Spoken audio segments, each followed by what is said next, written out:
이해하지 마라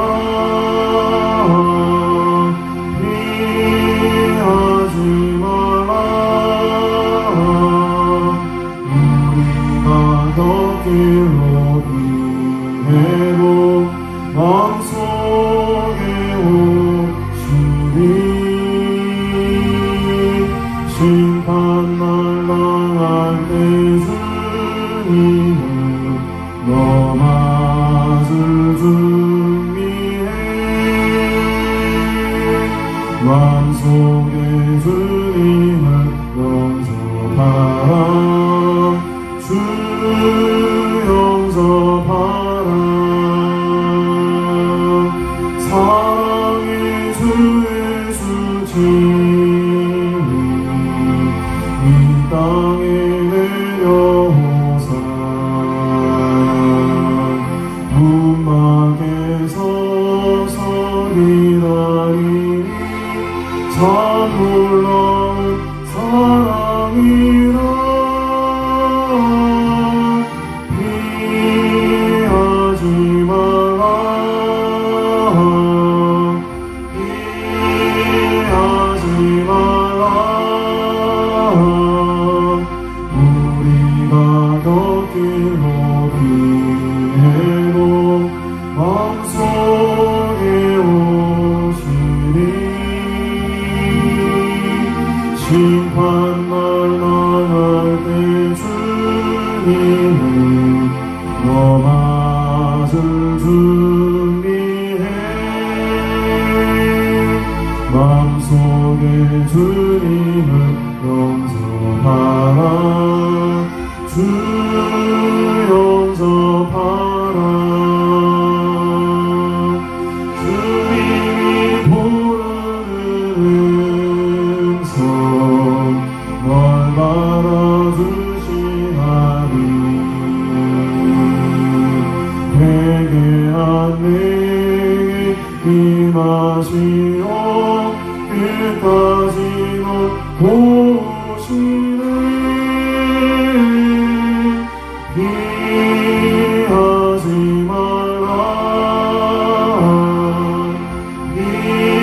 피하지 말라. 우리가 곁길로 비해도 마음속에 오시리. 심판날 나갈 때 주님을 너 맞을 준비해. 마음속에 주님을 영접하라. 주 영접하라.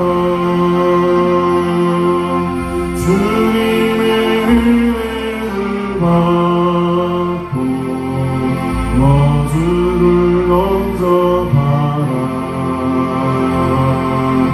마음문 활짝 열어놓고 너 주님을 영접하라. 피하지 말라.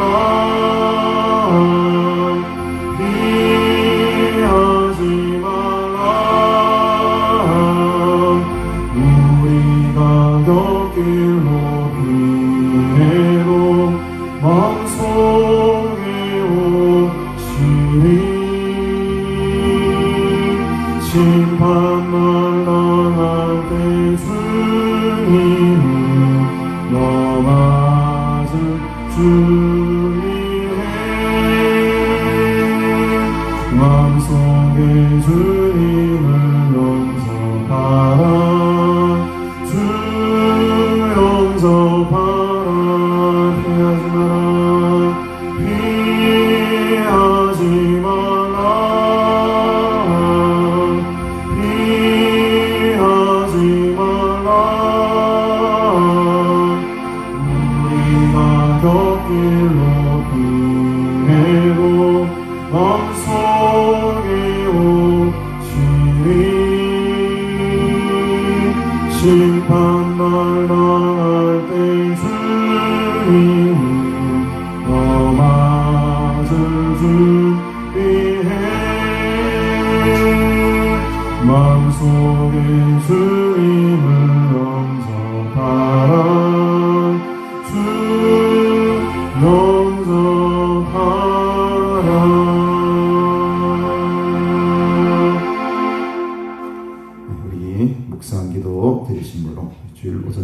기도를 하나님 앞에 올려드리겠습니다.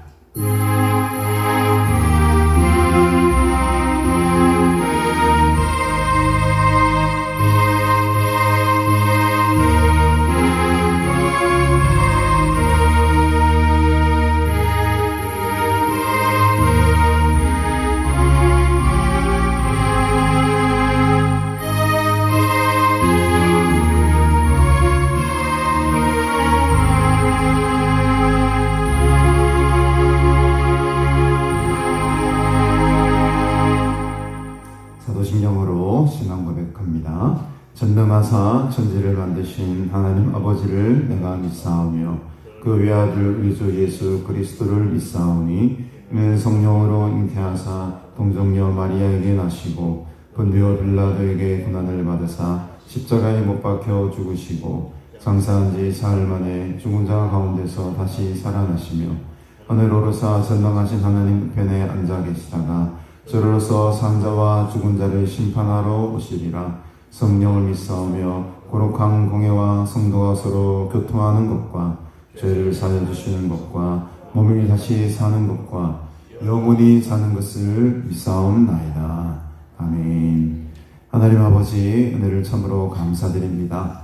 오늘 이렇게 아름답고 복된 날 이 봄의 향기를 맡으며 하나님의 성산에 오르게 하시고 이곳에서 주님을 마음껏 찬양하며 또 예배할 수 있는 귀한 은혜 내려주시니 감사합니다. 오늘도 주님의 은혜를 생각하며 십자가의 은혜를 생각하며 주의 보좌 앞으로 나아가오니 하나님의 큰 은혜 부어주시고 우리의 가는 심령 가운데에 또한 성령의 기름 충만히 부어주시사 우리의 모든 심령들이 만족하고 평안함을 누리는 복된 안식일이 되도록 하나님 우리와 함께하여 주시옵소서. 우리의 모든 문제를 아시는 주님, 우리의 모든 상황과 환경을 아시는 주님, 주님께 오로지 우리가 의지하며 주님만 바라며 나아가오니 하나님의 크신 은혜의 손길로 우리의 모든 아픔을 보듬어 주시고 위로해 주시고 치료해 주시고 회복의 역사가 나타나는 은혜의 예배가 되도록 주께서 친히 간섭하시고 역사하여 주시옵소서. 이 예배를 홀로 영광 받아 주시기를 간절히 바라옵고 예수님의 이름으로 기도드리옵나이다.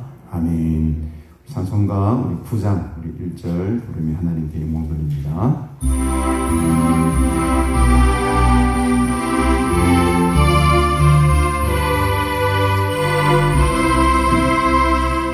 하늘에 가득 찬 영광의 하나님 온 땅에 충만한 존귀하신 하나님 생명과 빛으로 지혜와 권능으로 언제나 우리를 지키시는 하나님 성부와 성자와 성령 선위의 하나님 우리의 예배를 받아주시옵소서.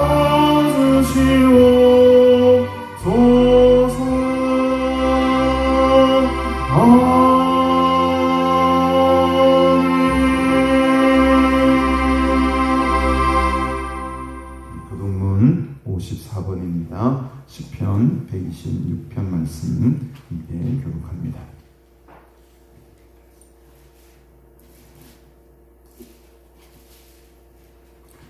여호와께서 시온의 포로를 돌려보내실 때에 우리는 꿈꾸는 것 같았도다.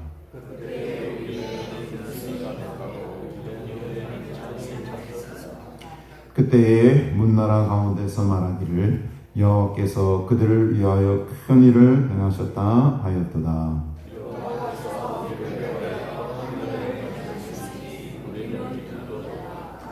여호와여 우리의 포로를 남방시내들과 같이 돌려보내소서.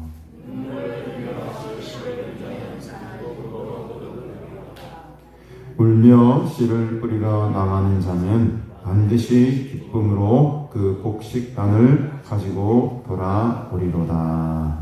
아멘. 네, 우리 하나님 말씀 함께 보겠습니다.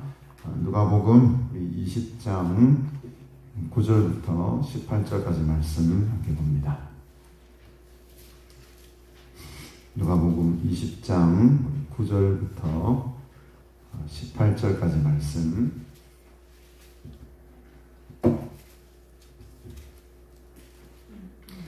제가 성경 봉독하겠습니다. 누가복음 20장 9절부터 18절입니다.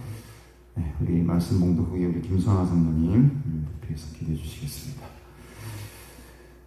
그가 또 이 비유로 백성에게 말씀하시기 시작하시니라. 한 사람이 포도원을 만들어 농부들에게 새로 주고 다국에 가서 오래 있다가 때가 이르매 포도원 소출 얼마를 바치게 하려고 한 종을 농부들에게 보내니 농부들이 종을 몹시 때리고 거저 보내었거늘 다시 다른 종을 보내니 그도 몹시 때리고 능욕하고 거저 보내었거늘 다시 세 번째 종을 보내니 이 종도 상하게 하고 내쫓은지라.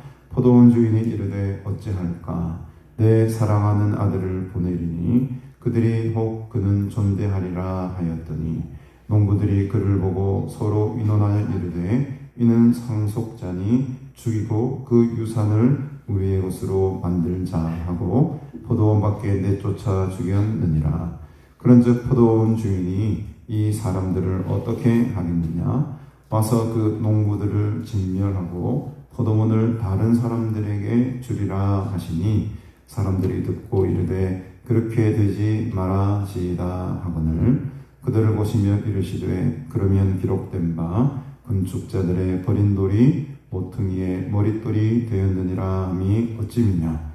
무릇 이 돌 위에 떨어지는 자는 깨어지겠고 이 돌이 사람 위에 떨어지면 그를 가루로 만들어 흩으리라 하시니라. 아멘.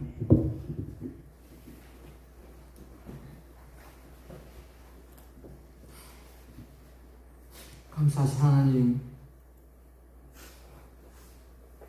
사랑을 받은 주의 자녀들,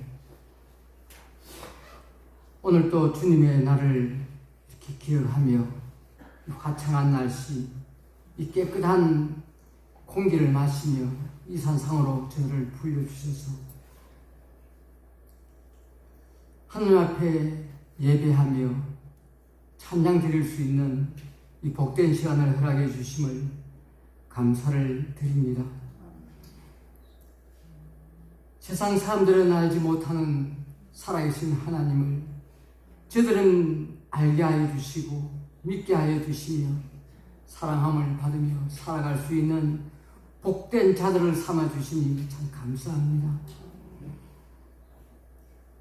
우리 하나님께서는 저들이 무식한데 이렇게 믿음의 반열로 이렇게 세우시고 이렇게 눈동자처럼 저들을 보호하여 주시고 또한 따스한 주님의 품으로 품어주셨으며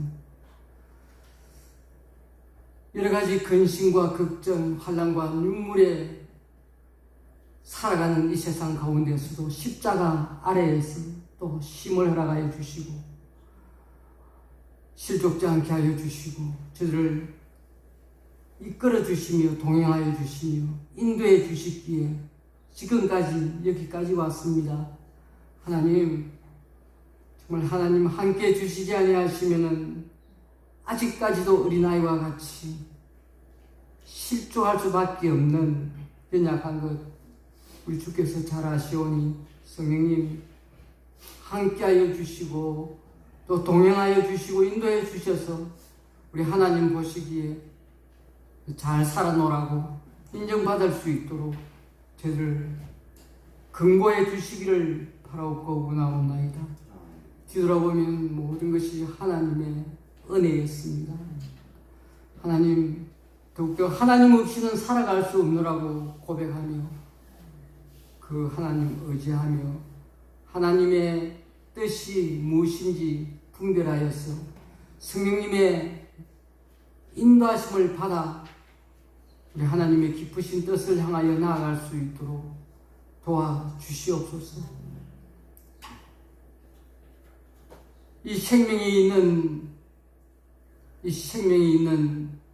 모든 식물들은 산과 들판에 푸르름을 더해가고 있습니다.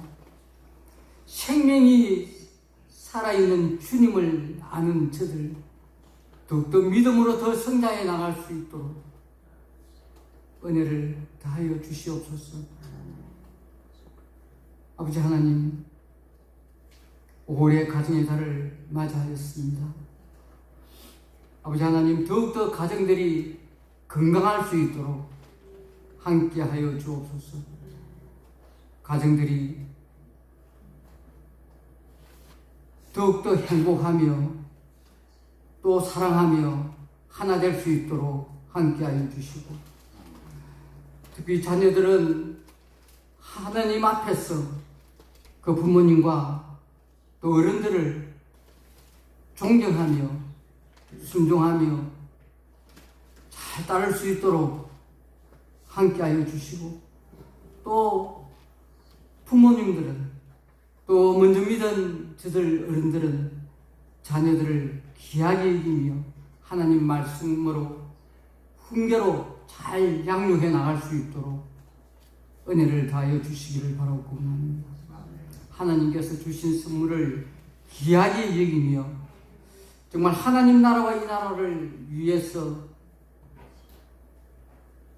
하나님 앞에 귀하게 쓰임받는 귀한 자녀로 잘 양육해 나갈 수 있도록 또한 은혜도 다하여 주시기를 바라고 원합니다. 아버지 하나님, 이 나라를 사랑하여 주신 우리 하나님, 우리나라가 미신과 우상으로 가득 찬 나라였고 황폐한 이 땅이었지만 주님께서 빛으로 찾아와서 이 어두운 세력을 물리치게 하여 주시고, 정치적으로, 사회적으로, 또 문화적으로 많은 변화를 가져오게 하여 주시고, 또 하나님께서 복을 주사 이렇게 세계가 부러워할 이렇게 살기 좋은 나라로, 부강한 나라로 만들어 주셨습니다. 참 감사할 수밖에 없는 이 나라의 백성인데도 지금은 안타깝게도 참 어지럽고 미래가 불확실한 시대에 살아가고 있는 이때에 우리 하나님, 저들의 잘못을 용서하여 주시고, 아버지 하나님, 한 번 더 이 나라의 붕에 불길이 일어날 수 있도록 우리 하나님 함께하여 주시기를 원합니다. 우리 잘못을 깨닫게 하여 주시고 용서하여 주시기를 원합니다. 더욱더 하나님을 더욱더 잘 섬기고 따르지 못하며 주님의 이름을 섭섭하게 한 것 용서하여 주시고, 아버지, 나라가 대선을 앞두고 있습니다. 하나님을 두려워하며 백성들을 두려워하는 지도자가 생길 수 있도록 간섭해 주시기를 원합니다. 하나님의 주권으로 이 나라를 다시 한 번 더 회복시켜 주시기를 바라고 원합니다.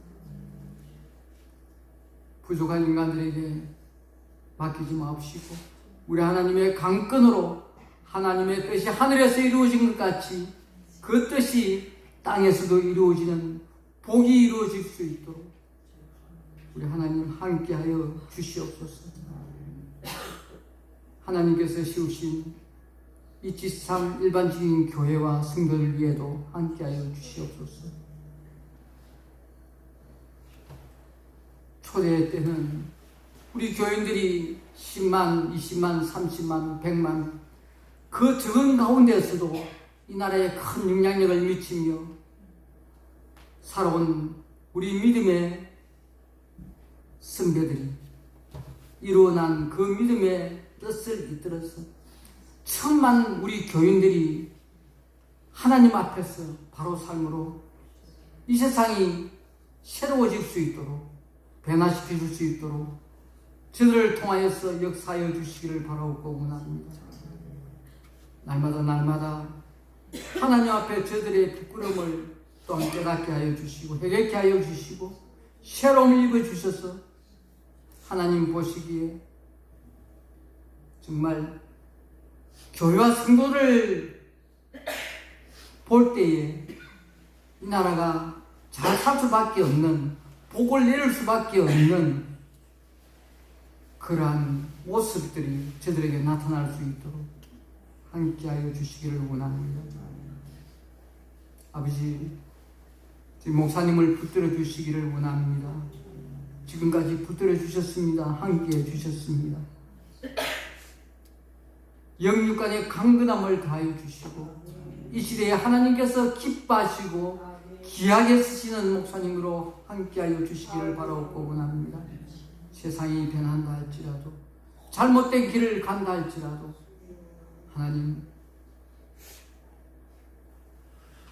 앞에 주님의 나라를 위해서 헌신하고 수고하는 그 순수하고 깨끗한 그 중심을 주께서 아시오니 주님 받아주시고 이 나라의 이 시대에 꼭 필요한 귀한 주의 종으로 붙들어 주시옵소서. 아버지 하나님, 오늘도 말씀으로 은혜 받기를 원합니다.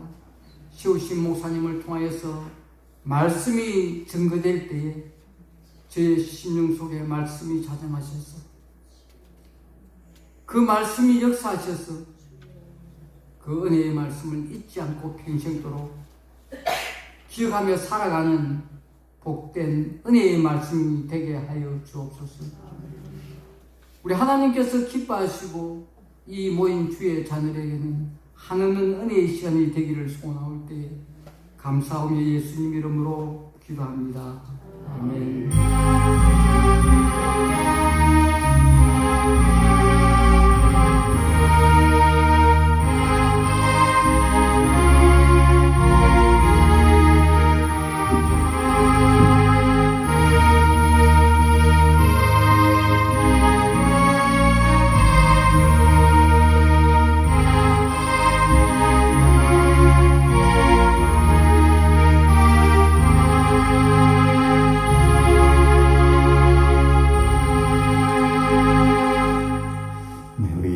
찬송가 391장 우리 찬양 드리시고 함께 말씀 나누도록 하겠습니다.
숨기시고 주 증언 못하는 애로 채우시며 늘 성령에 담아주사 큰 기쁨 중 주님을 찬송으로 내 믿음을 모시네 내 마른 땅을 종일 걸어가도 아낌없이 아리하며 저리 요망은 내가 이를 빌며 그 마위에 숨기시고 주 손으로 거두시네 주 예수님 온전에 임하실 때 나 일어나 맞이하리 그 구원의 은총을 노래하리 저 성과 천사 앞에 내 마른 땅을 종일 걸어가도 아낌없이 아니하며 저리 여망고 내가 이를 들며 그 마위에 숨기시고 주 손으로 덮으시네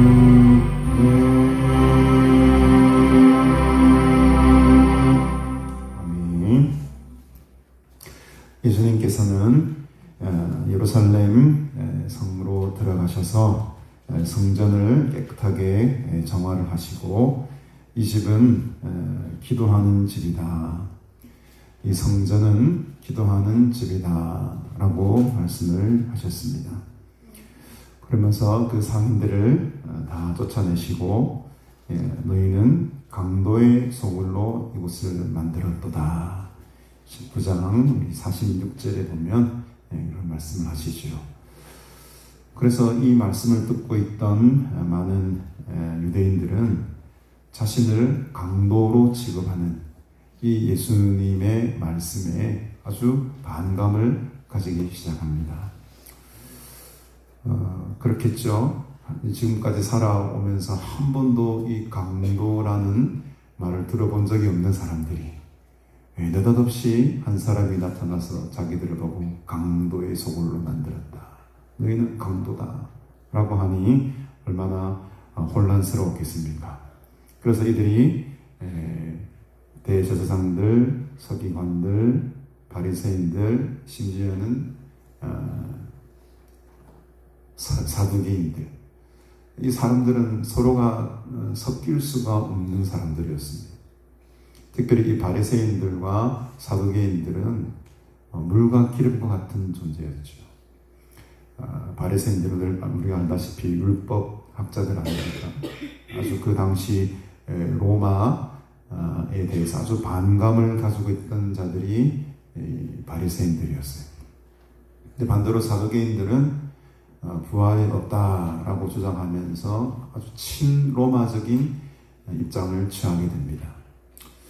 그러니까 사두개인들은 친로마 입장을 취하니까는 아주 어떻게 보면 이 땅에서 사는 게 재밌는 거죠. 돈도 있고 명예도 있고 아주 그러니까 이 이후의 삶이 별로 자기들에게 관심이 없어요. 사두개인께서 부활을 보장하죠.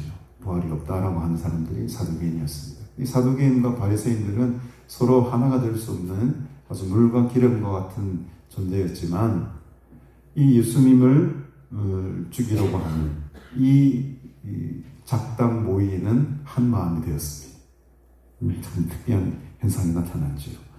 그래서 우리가 20장에는 이런 사람들이 예수님의 권위를 깎아내리고 예수님을 죽이기 위한 꾀를 부리기 시작한다는 거죠. 세 가지 질문을 하지 않습니까? 첫 번째 질문은 당신의 권위가 어디에서 내려왔느냐? 이것이 1절부터 8절까지의 첫 번째 질문이었고, 우리가 이제 그 다음 주에 우리가 함께 보겠지만, 두 번째 질문은 세금을 가이사에게 바쳐야 되겠느냐? 어떻게 해야 되겠느냐? 예수님의 시험을 넘어뜨리기 위해서 두 번째 질문을 던지죠. 그리고 이제 세 번째 질문은 우리가 지난주에 미리 먼저 봤습니다. 부활절이라서 지난번에. 세 번째 질문은 부활이 없다고 주장하는 이 사두개인들이 또 나타나서 예수님에게 질문을 하죠. 부활이 없는데 당신 어떻게 생각합니까? 이 세 가지의 질문이 20장에는 기록이 되어 있으면서 이 세 가지 질문의 내용들은 다 다를지 모르지만 한 가지 공통된 것은 무엇입니까? 예수님을 죽이려고 하는 거예요. 예수님을 지금 내려앉히기 위한 질문이었다는 겁니다. 그래서 이 일에는 사두개인과 바리새인과 대제사장들이 할 것 없이 모두가 한 마음이 되어가지고 지금 예수님을 공격하는 거예요. 연대를 한 거죠, 서로가. 평상시에는 적이었다가 이 문제 놓고는 지금 다 하나가 한 마음이 된 거예요. 이 세 가지 질문 가운데 오늘 이 본문은 첫 번째와 두 번째 질문 사이에 들어가 있는 하나의 비유의 말씀인 것입니다. 이 비유의 말씀은 우리가 신앙생활 얼마 정도 했던 분이라면은 특별한 어떤 설교를 하지 않아도 다 알 수 있는 내용들이죠. 우리 포도원 비유 아닙니까, 여러분? 그 당시 이 마음이 강팍했던 유대인들에게는 이런 적절한 비유를 통해서 그들을 깨닫게 할 필요가 있었습니다. 9절에 보니까 예수님이 이러한 맥락 속에, 이러한 공격 속에 비유의 말씀을 하십니다. 백성에게 말씀하시기 시작하니라. 그래서 이 백성이라는 말은 지도자들뿐만 아니고 모든 유대 백성들을 포함하고 있는 단어입니다. 그러니까 지도자를 향한 특별한 바리새인이나 사두개인, 어떤 특정한 집단을 향한 말씀이 아니고 그들을 포함한 모든 유대 백성들에게 말씀하셨다. 그러니까 지금 이 유대인들의 그 강팍하고 완고한 그 영적인 상태를 지금 보여주고 있는 거죠. 그래서 이 비유의 말씀을 하시는데 한 사람이 포도원을 만들었습니다. 포도원을 만들어가지고 농부들에게 새로 줬어요. 새로 주고 얼마간 타국에 멀리 떠나 있는 상황을 가정합니다. 여러분, 이 포도원을 가꾸기 위해서는 최소 5년 정도는 걸린다고 합니다. 5년 정도. 그러니까 파종을 하고 포도나무를 기울여가지고 열매를 맺기까지의 시간이 한 5년 정도 걸린다는 거죠. 김선아 선생님, 감나무는 얼마 정도 걸립니까? 감나무 심으면 대충 얼마 정도 걸립니까? 따는데 열매를 따기 위해서. 그 정도 걸립니까? 포도나무와 감나무도 다를지 모르겠는데 일단 포도나무는 5년 정도 이렇게 키워야지 이제 열매를 딴다는 거죠. 그러니까 이 포도원을 가꾸었다라는 것은 한 번에 그냥 가꾸어지는 것이 아니고 오랜 시간을 인내하고 기다렸다는 거죠. 최소 4년 이상, 5년 이상 어떤 상품적인 가치를 이제 가지는 열매를 맺기 위해서는 그런 긴 시간에 가꾸는 시간이 필요했습니다. 그러면은 어떻게 보면 이 포도원 주인은 한 4, 5년은 자기 돈으로 투자를 한 거예요. 아무런 이익을 얻지 못하고 이 4년 동안 이 세를 주면서 농부들에게 이 4, 5년을 잘 가꾸어라. 내가 없는 동안에 잘 가꾸어라. 그러니까 이 포도원 주인 입장에서는 자기는 당장 이익을 얻지 못하지만 그 농부들을 어떻게 합니까? 먹여야 살려야 되고 또 얼마간에 또 이런 대가를 지불하면서 그들이 잘 포도원을 가꿀 수 있도록 계속 4, 5년은 계속 지원을 해주는 거죠. 맡기는 거, 믿고 그들을 맡기고 이 주인은 또 먼 곳에 가서 어떤 이유인지 모르겠지만 타국이라고 합니다. 아주 멀리 간 거죠. 이웃 동네 간 게 아니고 타국, 저 먼 나라로 가서 얼마나 있다? 오래 있다라고 오래. 이 성경학자들이 말하기를 이 오래라는 말은 대충 최소한 4년 내지 5년 정도의 시간이 있었을 것이다.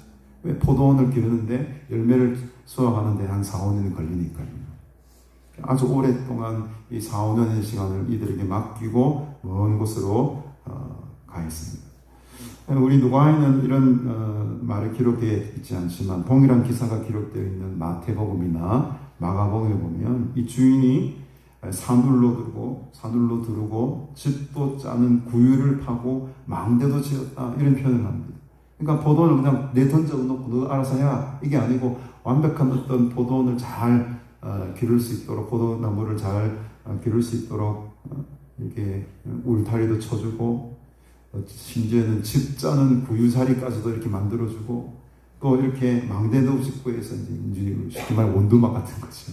망 보는데 이런 것도 만들어주고 아주 모든 환경을 잘 갖추어주고 간 것으로 마태복음과 마가복음에 보면 그렇게 기록이 되고 있다는 거죠. 모든 시설을 완벽하게 잘 준비해 놓고 이 주인은 떠나가게 된 것이었습니다. 근데 이제 10절에 보니까 이제 때가 이르렀습니다. 4년, 5년 정도가 이제 흘러서 이제는 포도원 소출을 맺을 때가 된 거죠. 그래서 포도원 소출을 얼마를 바치게 하려고 이제 종을 농부들에게 보내게 됩니다. 그래서 이 당연한 것 아니겠습니까, 여러분? 5년 정도의 시간을 지난 후에 어떤 열매를 요구하는 것은 주인으로서 당연한 권리입니다.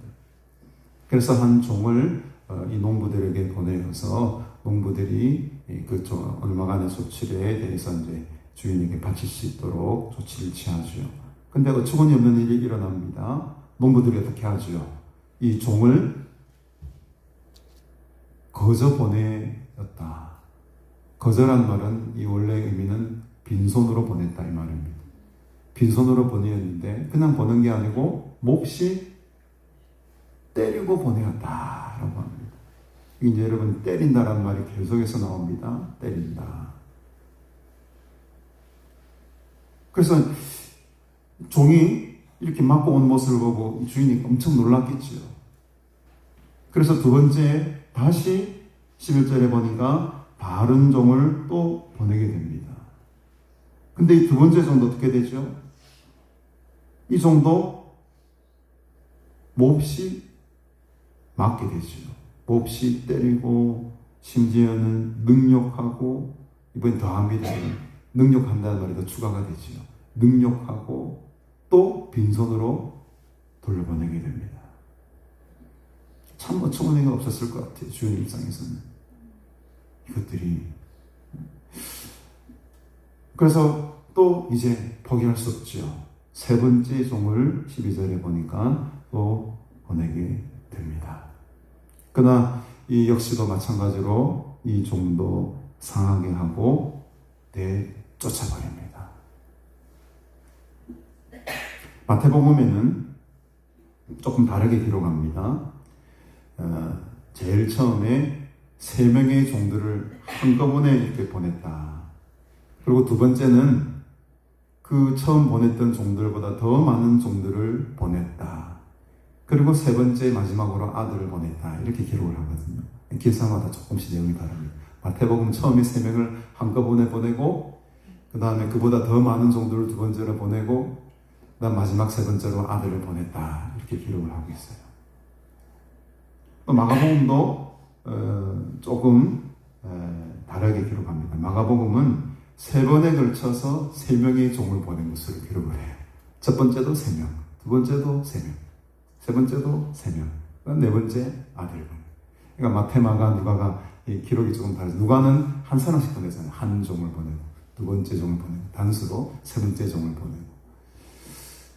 그러니까 이제 마태와 마가가 누가 좀 이렇게 서로가 이렇게 기록의 차이가 있는 것은 성경에 오르라기보다도 하나의 비유의 말씀이었기 때문에 그 비유의 내용이 핵심적으로 중요한 것이지 비용의 어떤 내용의 구성이라든지 이런 것은 조금씩 달라질 수도 있다는 거죠.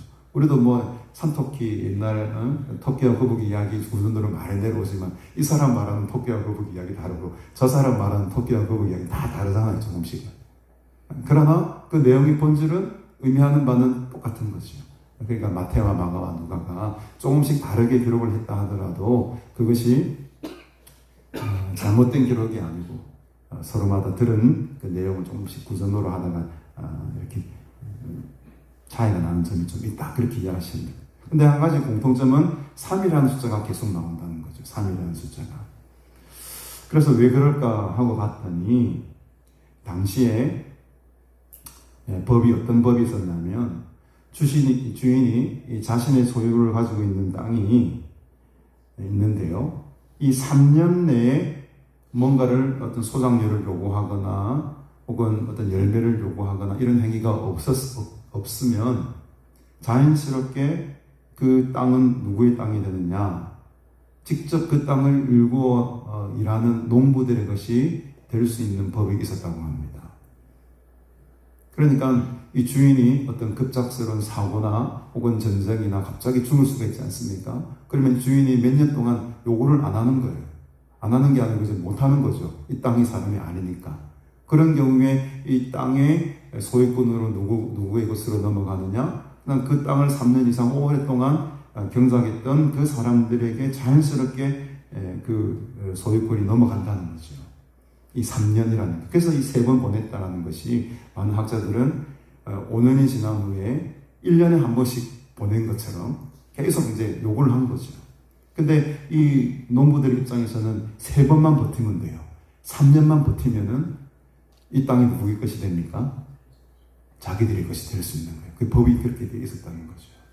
그래서 이 3이라는 숫자가 3명을 3번 보내고 혹은 한 사람씩 3번 보내고 내용은 조금씩 다를지 모르겠지만 3이라는 숫자가 계속 등장하는 이유는 바로 그 당시에 그러한 법이 있었다는 겁니다. 이 사람들이 이제 이 농부들의 이제 저의가 드러나게 되는 거죠. 3년만 버티자. 3년만 버티면 이 땅은 우리 것이 될 수 있다. 이런 꾀를 내었던 것입니다. 그러니까 이쯤 되면 주인이 포기할 줄 알았는데 13절에 보니까 이렇게 말씀합니다. 포도원 주인이 이르되 어찌할까? 굉장히 고민이 되었을 것 같아요. 어찌할까? 그 종들도 자기의 가족이나 마찬가지로 사랑하는 사람이었을 텐데 가는 즉시 맞고 오고 능욕을 당하고 오고 빈손으로 오고 상처 입고 가니까 어떻게 할까? 아주 오랜 시간 동안 고민했을 때 어찌할까? 결국 결단하고 결정 내린 게 13절에 보니까 오늘 말씀의 제목처럼 내 사랑하는 아들을 보내리니 그들이 혹 그는 존대하지 않겠는가?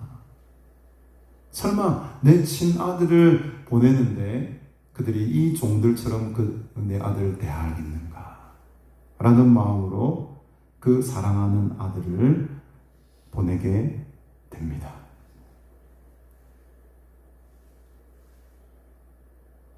사랑하는 아들을 보낸다. 오늘 이 본문은 여러 가지 각도로 이해할 수가 있죠. 자기들 욕심을 채우기 위해서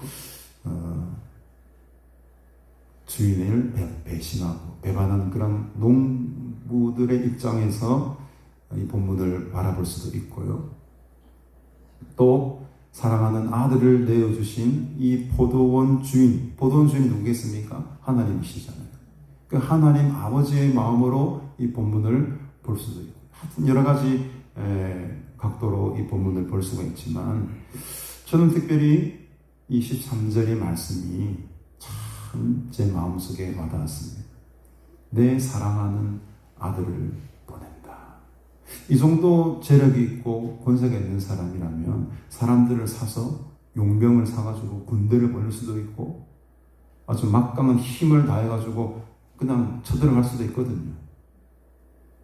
왜 그런 방법을 사용하지 않고 왜 이 주인은 아들 중에도 별로 사랑하지 않는 아들이 있거든요. 없습니까?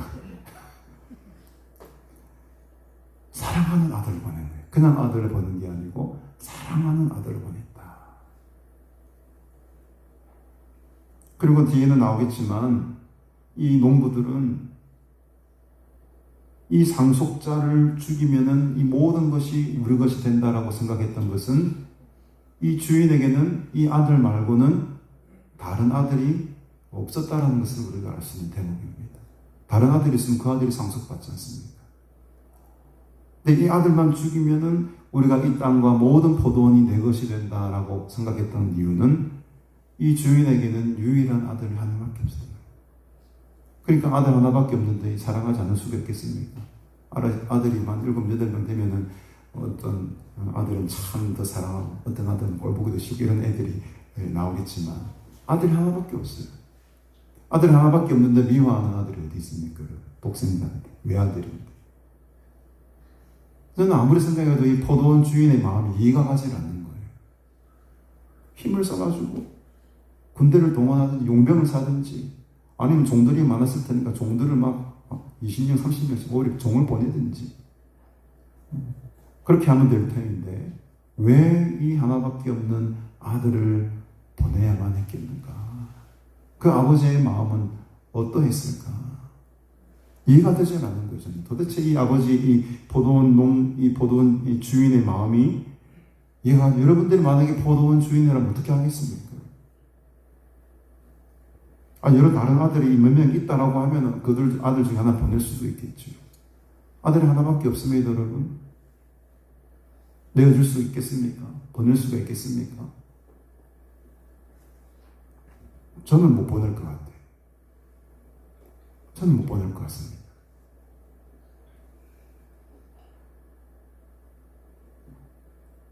얼마나 포악한 자들입니까? 눈으로 봤지 않습니까?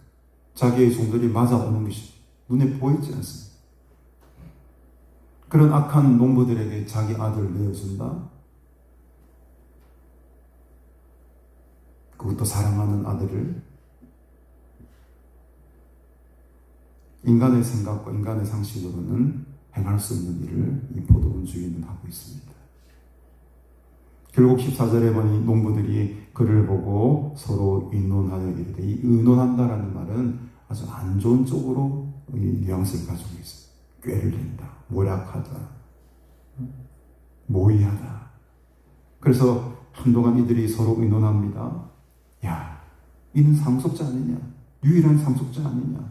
저 상속자만 죽이면 이 유산 그대로 우리의 것이 되니까 우리 것을 만들어버리자. 이 사람의 욕심이 이렇게 악하게 만듭니다. 이게 지금 우리 자신의 모습이라는, 인간의 모습입니다. 이 농부들은 사실은 우리들의 모습이죠. 내 것을 챙기고 유산을 내 것으로 만들고 모든 것을 내가 가지려고 하는 이 욕심 덩어리 인간의 모습을 대표로 지금 이 농부들이 그대로 보여주고 있는 모습입니다. 죽여버리자.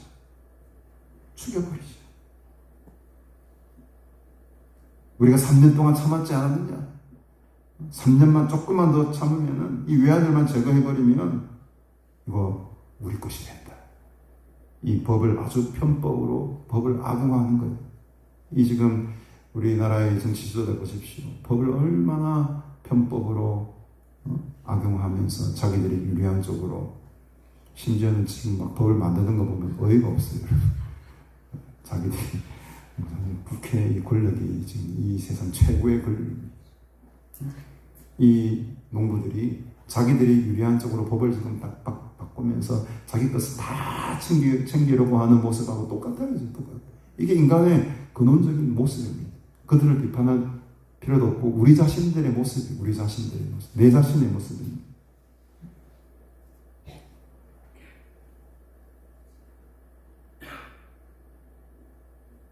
옛날 성경에는 유산이라는 말이 유업으로 표현합니다. 유업을 우리의 것으로 만들자. 그래서 유업이 의미하는 이 단어가 의미하는 바는 좀 더 깊은 의미로 신학에서 믿음으로 모든 성도들이 얻게 될 영원한 나라를 유업이라고 합니다. 이 단어가 지금 우리 개정으로 바뀌면서 유산으로 바뀌었지만 이런 부분들은 조금 아쉬운 번역이죠. 옛날 성경처럼 유업으로 그대로 했으면 확실히 그 의미가 선명하게 드러납니다.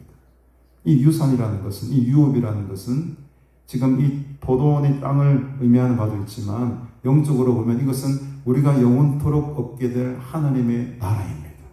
영원한 천국을 말하는 거예요. 근데 영원한 천국을, 이 영원한 하나님의 나라의 유업과 기업을 자신의 힘과 의지로 쟁취하려고 하는, 이게 어리석은 인간들의 모습이고 농부들의 모습이었다는 거죠. 결국에는 이 욕심이, 이 교만이 이 아들을 죽여버립니다.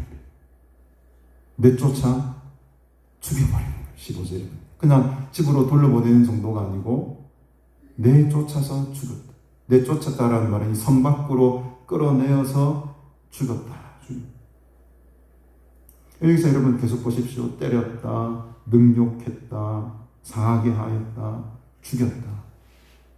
이제 곧 예수님이 당하게 될, 한 일주일, 한 6일, 5일 이내에 당하게 될 예수님의 모습을 그대로 지금 보여주는 장면입니다. 이 아들이 바로 지금 이 비유의 말씀을 전하고 있는 나 예수 그리스도다. 여러분 같았으면 이 주인이라면 이 사람들을 어떻게 하겠습니까? 어떻게 하겠까요? 얼마나 억울하고 얼마나 화가 나겠습니까? 이 유일한 사랑하는 아들을 지금 능력하고 모욕하는 것 이상으로 죽여버렸는데 가만히 있겠습니까, 여러분? 15절에 보니까 그 농부들을 진멸해버립니다. 진작에 진멸하지 그냥.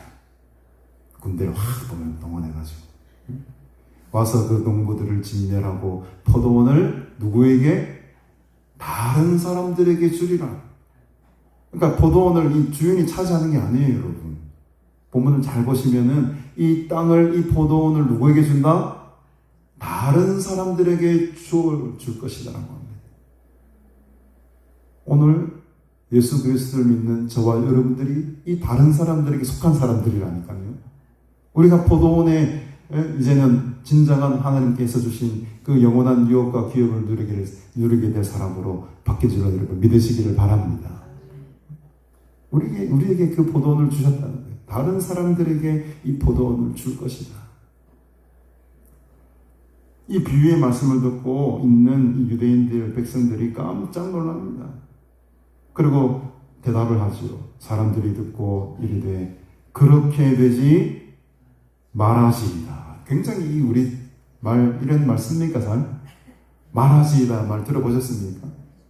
이런 말 잘 못 들어보셨죠? 성경에서만 나와서 독특한 표현인데 그렇게 되지 말하시이다.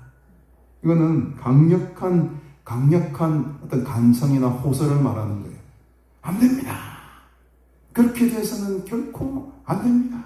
두 손 들고 말리는 거예요. 깜짝 놀란 거예요. 이 청중들의 이 반응, 누가만이 기록하고 있는 이 청중들의 심리적 반응입니다. 자신들에게는 이러한 일이 결코 일어나지 않기를 간절히 바라는 마음으로 외치는 거예요. 그렇게 되지 말지어다.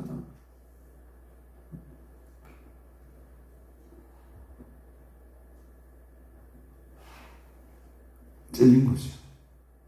아, 농부가 우리였나?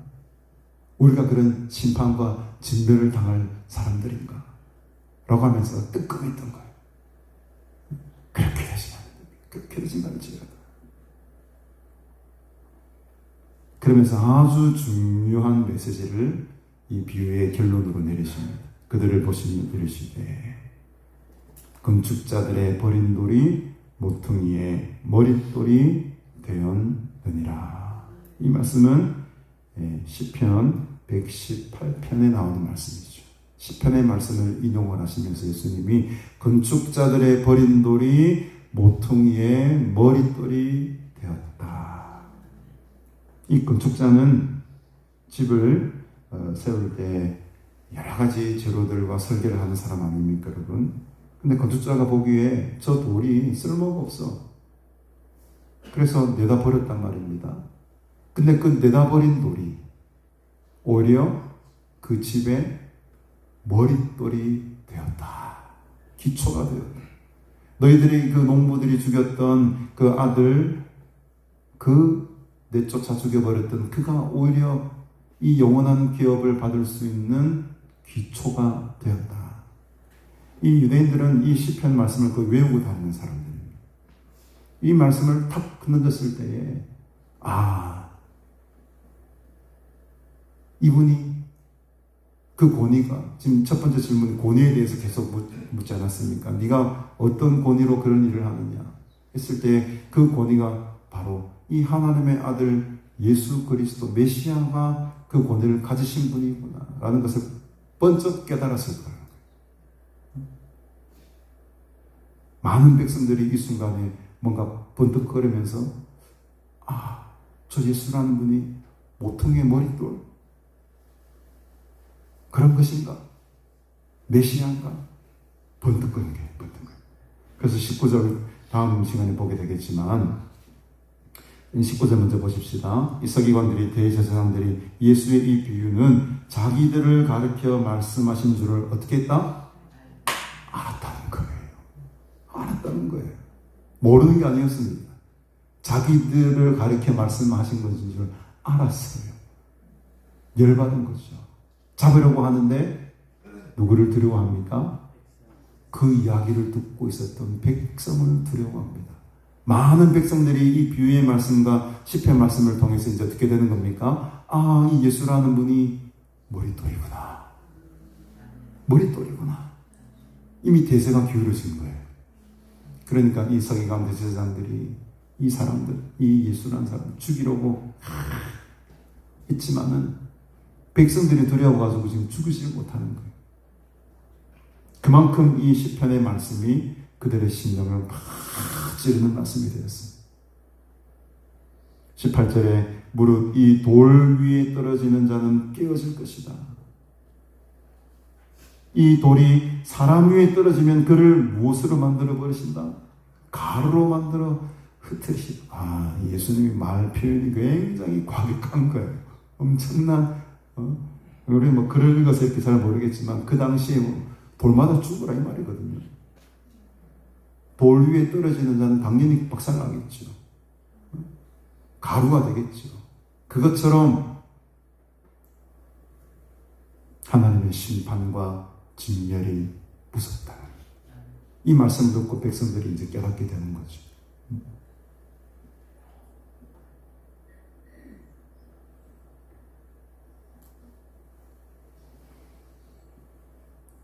오늘 우리는 이 본문을 바라보면서 하나님의 사랑을 다시 발견하게 됩니다.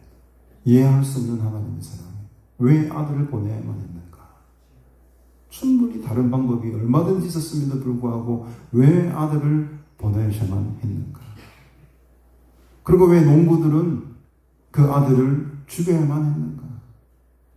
그 아버지의 마음과 그 아들을 죽이려고 하는 이 인간의 악한 마음, 그 긴장감 속에 희생당하신 그 아들로 말미암아 우리는 받지 못할 기업을 받게 되는 큰 은혜를 누리는 자들이 되었다라는 사실입니다. 오늘 우리 모두는 이 아버지 이해할 수 없는 마음을 이해하려고 합니다. 왜 나인가? 왜 나를 위해서 그 아들을 보내어 주셔야만 했던 것인가? 우리의 생각과 우리의 이성으로는 그 아버지의 마음을 이해할 수가 없습니다. 이해할 수 없는 하나님의 사랑입니다. 그 사랑하는 아들을 보내기까지 왜 그 유업을, 그 땅을 우리에게 주기를 원하셨을까? 왜 그 땅을 다른 사람에게 자기 것으로 다 취할 수 있었지만 하나님 온 만물의 주인이시니 그러나 왜 그 기업을 다른 사람에게 주기로 또 작정하셨을까? 우리는 모두가 그 다른 사람들이 되었어요. 그 예수 그리스도를 믿는 믿음으로 말미암아 그 머릿돌이 되시는 예수 그리스도를 나의 주인으로 삼고 그 머릿돌을 반석으로 삼아 우리의 집을 짓기 때문에 우리는 그 아름다운 기업과 유업을 받을 수 있는 자들이 된 줄로 믿습니다. 오늘 그 영원한 나라, 영원한 천국을, 영원한 생명을 선물 받은 우리의 하나님의 그 크신 은혜와 사랑에 더욱더 감사하고 또 기뻐하시고 또 우리 남은 생에 그 하나님의 사랑에 조금이라도 우리가 보답하며 정말 신실한 농부들로서 많은 열매들을 맺으며 살아가시는 저 여러분들이 다 되시기를 주님의 이름으로 축복합니다.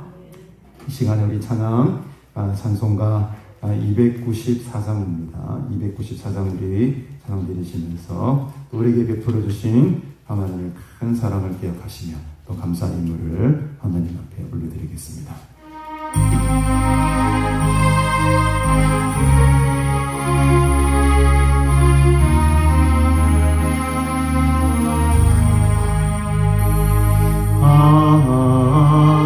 하나님은 내 아들을 주시기까지 세상 사람 사랑하니 참 사랑이로다. 하나님은 사랑이라 죄악에 빠졌던 우리까지 사랑하니 참 사랑 아닌가. 하나님을 배반하고 멀리 떠난 우리 원수같이 대적하라 사랑하여 주네. 하나님은 사랑이라 죄악에 빠졌던 우리까지 사랑하니 참 사랑 아닌가. 세상 죄를 사하시려 우리 주를 대신히 성자 예수 십자가에 고난 받으셨네. 하나님은 사랑이라 죄악에 빠졌던 우리까지 사랑하니 참 사랑 아닌가. 이 사랑에 감사하여 복주나 오라. 오하며 주께 맡겨 구원을 얻으라. 하나님은 사랑이라 죄악에 빠졌던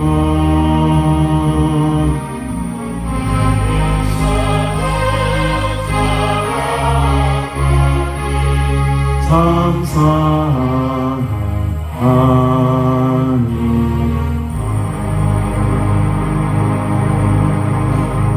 아멘.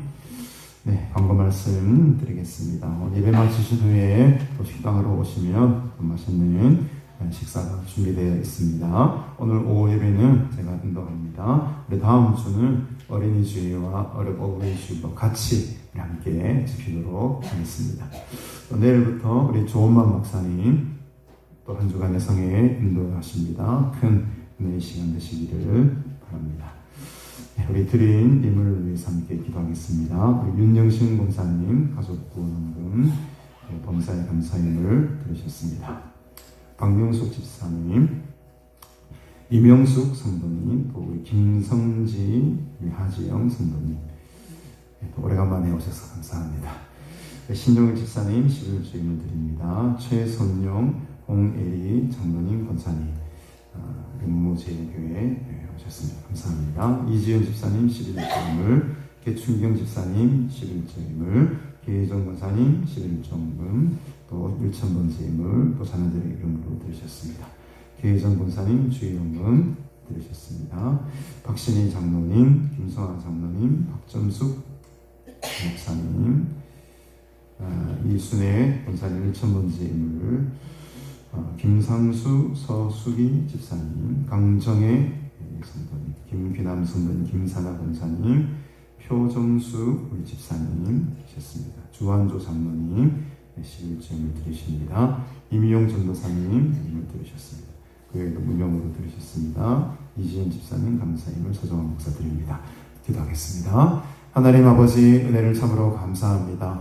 오늘도 하나님의 귀한 말씀을 통해 거룩한 주일 우리에게 귀한 은혜 내려주시고 또 하나님의 사랑을 다시 깨닫게 하시니 감사합니다. 우리 이 더러운 죄인들, 허물 많은 죄인들을 구원하시기 위해, 또 우리에게 영원한 기업을 주시기 위해 사랑하는 독생자 아들 예수 그리스도를 이 땅 가운데 보내주시고, 또 예수 그리스도를 믿는 믿음으로 말미암아 그 영원한 기업을 우리에게 선물로 주시니 감사합니다. 우리 평생을 살아가는 동안 이 귀한 은혜 잊지 않게 하시고, 또 우리에게 주어진 귀한 사명들, 포도원의 신실한 농부들이 되어서 이 땅을 살아가는 동안에 많은 영적인 열매를 맺으며 하나님을 영화롭게 하며 주님께 영광 돌며 살아가는 복된 인생들이 되도록 하나님 함께하여 주시옵소서. 우리에게 베풀으신 그 귀하고 크신 사랑과 은혜에 또 시간 감사하며 또 귀한 예물을 하나님 앞에 올려드립니다. 1,000번째를 올려드리며 감사의 예물을 올려드리며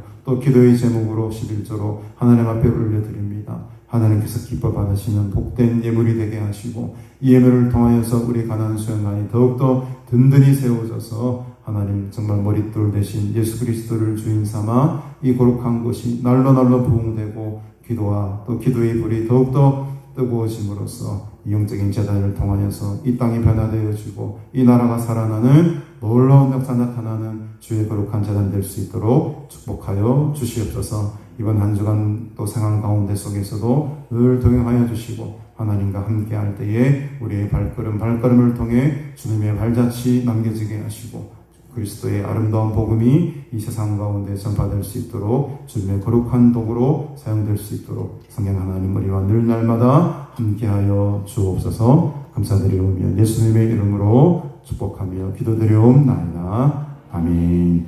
우리 뜨겁게 또 세상을 향하여 또 발걸음을 힘차게 내딛는 마음으로 가서 제자 삼으라 힘차게 선언드리시고, 제가 축도함으로 예배를 마치도록 하겠습니다.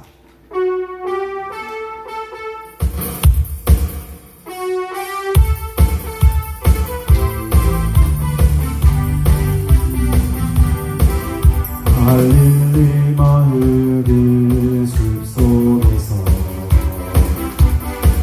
주님 그 열한 제자 다시 만나시사 마지막 그들에게 말씀하시기를 너희들은 가라서 세상으로 가서 제자 삼으라. 세상 모든 영혼들을 세상 모든 영혼이 내게 달려나니 가서 제자 삼으라. 하늘지나 내가 너희와 항상 함께하리라. 다시 한번 갈릴리 마을의 숲속에서 주님 그 열한 제자 다시 만나시사 마지막 그들에게 말씀하시기를 너희들은 가라서 세상으로 가서 제자 삼으라. 세상 많은 사람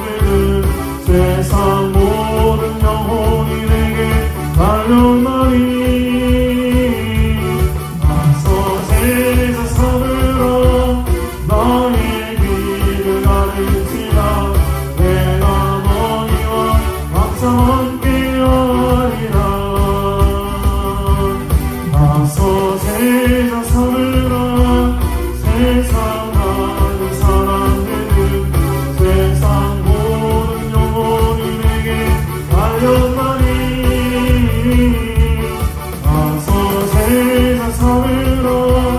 나의 길을 가르치라.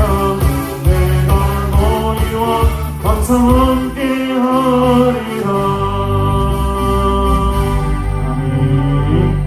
지금은 우리 구주 예수 그리스도의 은혜와 하나님 아버지의 사랑과 성령의 교통교제 충만하심의 은총이 성실한 진실한 포도원의 농부들이 되어서 이 땅을 살아가는 동안 많은 열매 맺으며 살아감으로 하나님 앞에 영광 돌며 살아가기를 간절히 소원하는 너희 모든 무리들과 영원토록 함께 있을지어다. 아멘.